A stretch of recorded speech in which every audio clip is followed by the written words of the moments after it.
Take a look around you right now. How many people do you see with their phones out?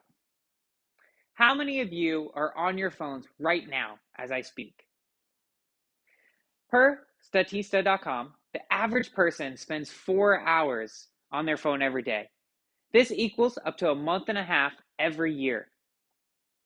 The amount of time we are spending on our phones is taking away from our ability to connect with people and all the things around us.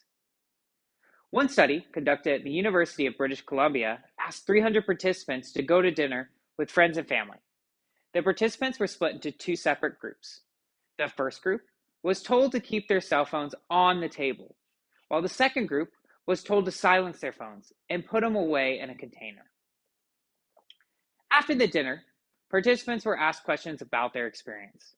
Participants with their phones felt more distracted and bored, compared to the participants without their phones who felt more in the present moment and had the ability to have a meaningful connection with others at the table.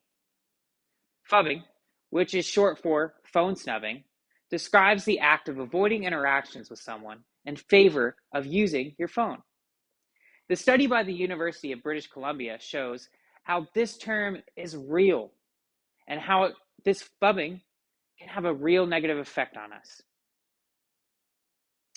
How could we have gotten to this point of dependency on our phones? Did the pandemic lockdown orders not show us that humans need human interaction?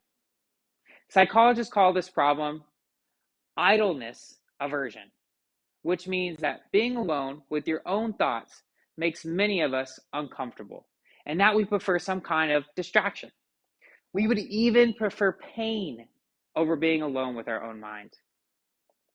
In an experiment conducted by the University of Virginia, college students were asked to sit alone in a small room for a thinking period of 10 to 20 minutes. They were hooked up to electrodes and told if they wanted to, they could give themselves a little shock. They were under no obligation to give themselves a shock, and the experiment would not end earlier if they did so. The experiment showed 26% of women and 71% of men shocked themselves. That's quite shocking, if you ask me. Per addictioncenter.com, these are just a few signs you could be using your phone that could show you could use your phone too much. You're reaching for your phone the moment you're alone or bored. You're checking people's profiles repeatedly due to anxiety. FOMO, or fear of missing out. And phantom vibration, thinking your phone's vibrating when it's really not. My recommendation to you is to enroll in a 3-day phone breakup challenge. This experience is designed by Catherine Price and an introduction into her book, a 30-day program on how to break up with your phone. The 3-day trial is free, and the 3-day program is $29.99 before tax.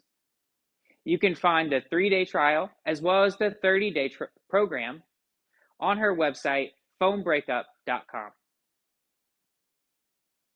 Kevin Rose, a journalist from the New York Times, says this after taking Catherine's 30-day program.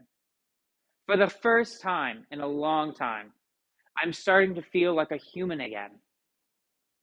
Let me summarize for you. Many people suffer from phone addiction and are not always aware of it and the harms it can cause to them. A solution to building a better relationship with your phone is with Catherine's phone breakup program. Today, I'm going to be handing you out some rubber bands. I want you to take that rubber band and put it around your phone.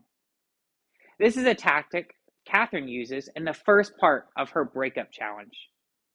The rubber band serves two purposes. First, it will serve as a mini speed bump for your finger when you're trying to scroll on your screen. Second, it will be a constant reminder to be mindful and ask yourself if you really need to check your phone, or are you just killing some time?